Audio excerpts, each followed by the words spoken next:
Let's keep it going because GIC, that's General Insurance Corporation of India, actually reported its numbers as well. And to talk about their numbers, we're joined by Ramaswamy N, CMD at the company. Thank you so much, sir, for joining in with us this afternoon on ET Now. It's a pleasure having you in the show. Let's start by just talking about earlier what you had stated in terms of that you would like the mix between the domestic and international business to be at 50-50. Now, given that the combined ratio is higher in international businesses, will the overall ratio actually get a little worse before it gets better? It would depend. I mean, the target for us to going forward is to write profitable business. We are really not looking at increasing our top line just for the sake of increasing that. The business that we go on to write would have to bring positive results to our bottom line. So yes, new businesses that would be taken up should ideally bring down the combined ratio, should increase the profitability. But like I said, quarter on quarter, there could be blips. Now, looking at the overall book that we have, coming to a 50-50 immediately would not be possible simply because of two reasons. One, the foreign business continues to be challenging. There have been catastrophic losses happening. Yes, rates have increased over time, but then we are very careful about the business that we are writing internationally. Secondly, the Indian domestic market is growing very well. As you can see, the market itself grows 15-20% year on year. So that gives us opportunities. So that is something that we would look to do, to look at opportunities both in the domestic and international markets and write business that actually makes sense to our bottom line. Right. Also, could you highlight the quantum of the price hikes taken in the foreign book then? Yes, on the foreign book, prices have gone up this year. Definitely on the property side, prices have gone up because over the last 5-6 years, the entire international property market has taken a beating due to the high catastrophic events that we have seen. So with the result, what has happened is the deductible levels have gone up this year as well as the prices. So yes, there is about 15-20% rate changes that we have seen, risk adjusted rate changes, and that we are seeing in our books on the property side. So, then how do you see the trend panning out now, and do you see a potential for further price increases? Yes, internationally, I would say the prices would either remain flat or there will be slight increases where companies have had losses in their books. Because I think a major part of the correction happened this year. Going forward, unless there are major catastrophic losses, I think we would continue to see the market at this current level where it would either be risk-adjusted flat or risk-adjusted upwards. So let's just talk about the gross premium also, right? That has trended higher this quarter. Could you help us understand which segments have actually performed well for the company and how is the outlook shaping up for the next couple of years as well?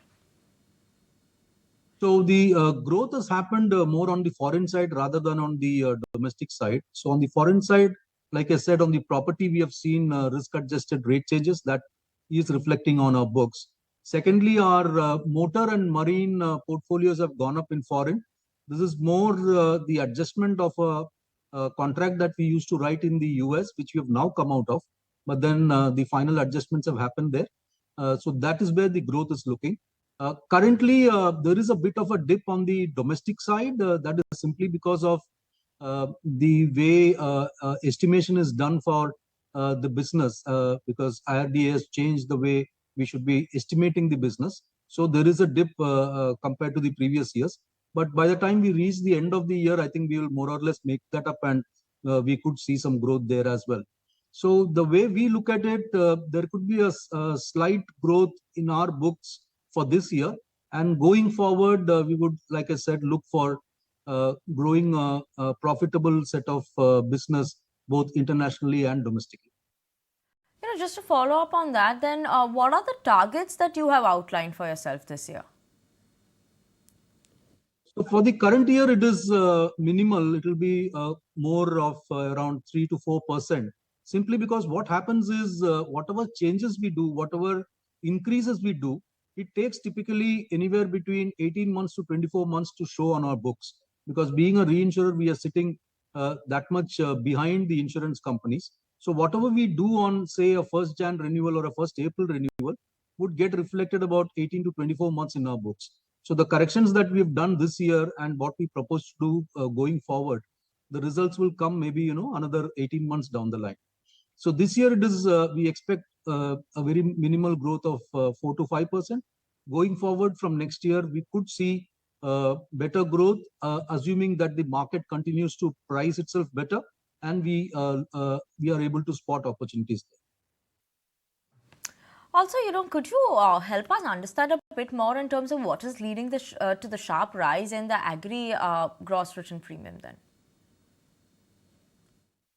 On a quarter by quarter basis, yes, it looks big simply because of the estimation process. Earlier, what we used to do was, even when accounts were not booked by the insurance companies, we would estimate that based on the business that we had already promised to write in the market. But now IRDA says that that estimation should not happen. It should be purely on what is booked. So normally in agriculture, when you see on the first quarter, companies don't book much. The major booking happens in the second quarter, and that is what we are reflecting in our books. What I'm seeing is that the underwriting loss that has widened when I compare it on a year-on-year basis, but sequentially, yes, that's seen a decline. How do you plan to bring this down further? What is it that one should be watching out for here now?